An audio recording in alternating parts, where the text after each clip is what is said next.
मित्रों नमस्कार। आपका बहुत बहुत स्वागत है। मित्रों आज की अच्छी खबर है कि जो उत्तराखंड का उत्तरकाशी में सिलक्यारा सुरंग है उसके अंदर 41 मजदूर हमारे श्रमिक भाई फंसे हुए हैं।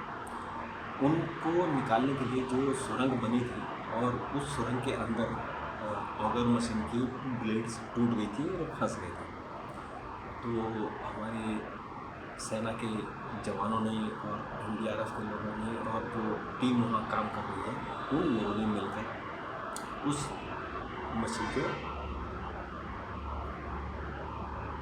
जो ब्लेड थे उनको काट कर तोड़ कर बाहर निकाल दिया और आज वो क्लियर कर दिया। और अब जो उत्तराखंड सरकार के सेक्रेटरी हैं शेखर खैरवाल, उन्होंने कहा कि अब वो जो रेड माइनिंग है, रेड माइनिंग मतलब जैसे चूहा करता है कि खोदता है और मिट्टी पीछे फेंकता चला जाता है, खोदता है मिट्टी पीछे फेंकता चला जाता है, तो उस तकनीक से अब वो काम कर रहे हैं। और अब वो मैनुअल, लेकिन वहाँ जो खतरा है जो कह रहे हैं अभी 6 मीटर बचा हुआ है। तो उस 6 मीटर का जो खतरा है कि हो सकता है कि अंदर जो है वो गार्डर हो, सरिये हो, लोहे के पाइप से हो,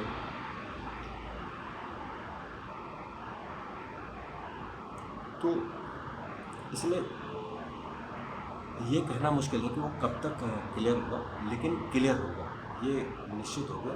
और उन्होंने कहा कि जो हम अल्टरनेट रास्ता ढूंढ रहे हैं अब संभवतः उसकी ज़रूरत नहीं पड़ेगी, केवल 6 मीटर का मामला रह गया। लेकिन वो 6 मीटर क्रूशियल है क्योंकि ऊपर से जो जब वो सुरंग ढही यानी मलबा गिरा तो उसके ऊपर जो लिंटर लगा हुआ था उस लिंटर का जो ढोल था जिसमें लोहे के गार्डर थे, जिसमें सरिये थे, वो सब भी गिर गए। और जहाँ सुरंग खोदी जा रही है जो श्रमिक भाई हैं उनको निकालने के लिए वो उसी रास्ते में ही आ गए। तो इसलिए ये 22 या 23 नवंबर को निकल जाने चाहिए थे और आज 26-27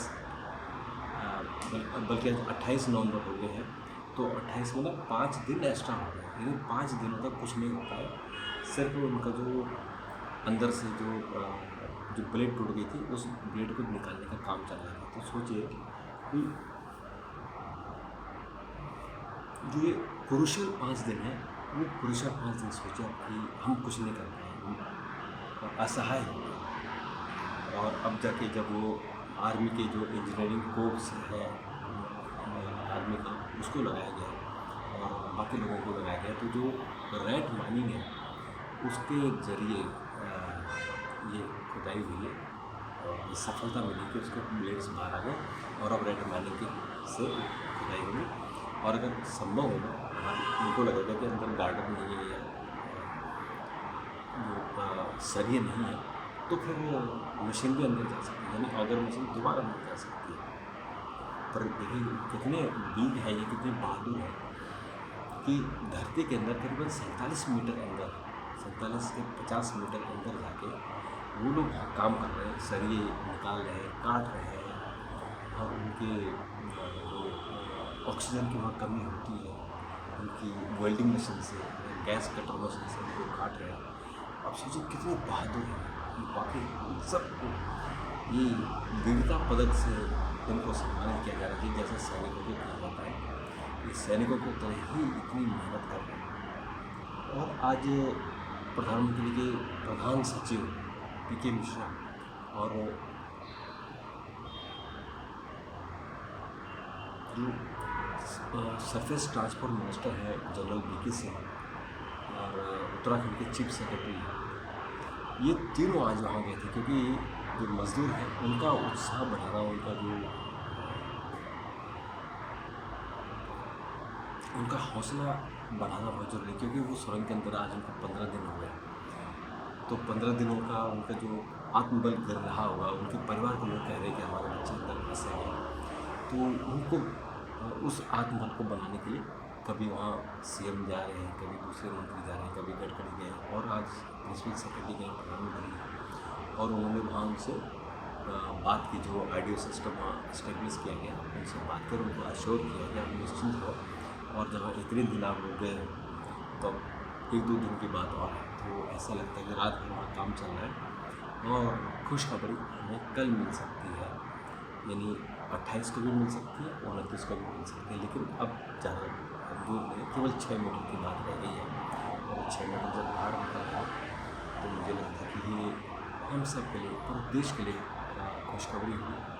और जो भगवान बौखनाथ नाराज हो गए थे, बौखनाथ महाराज जी, वो भी अब एस्टेब्लिश हो गए हैं। और आज तो हम बहुत ही खूबसूरत दृश्य देखने को मिला कि वहाँ पानी जो निकला सुरंग से, उसमें शिव जी की आकृति बनी हुई है। ये बड़ा खूबसूरत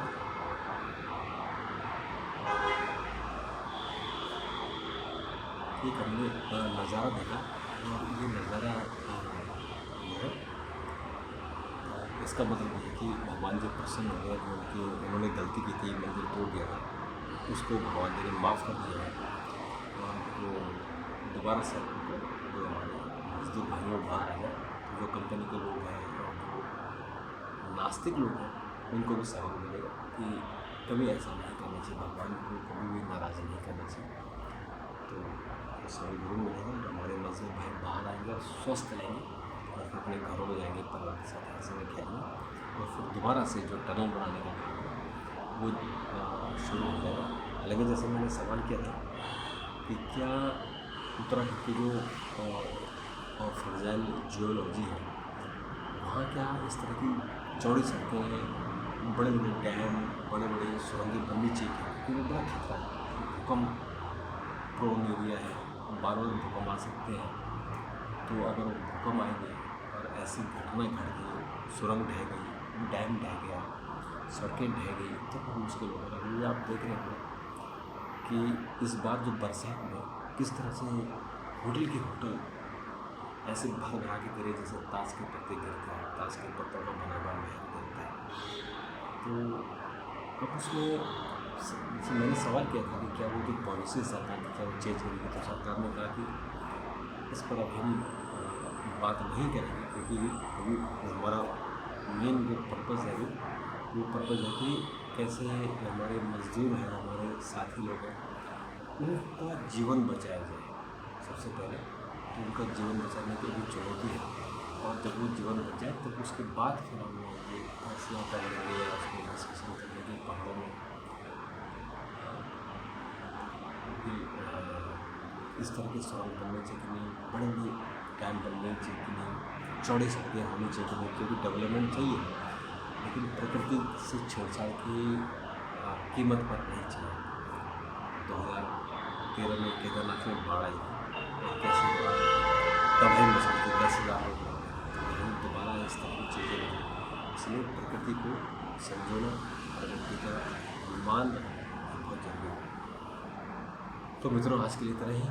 कल जब हम बात करेंगे तो ये मजदूर बाहर निकल चुके होंगे और ऐसे हमारे भगवान से प्रार्थना। धन्यवाद।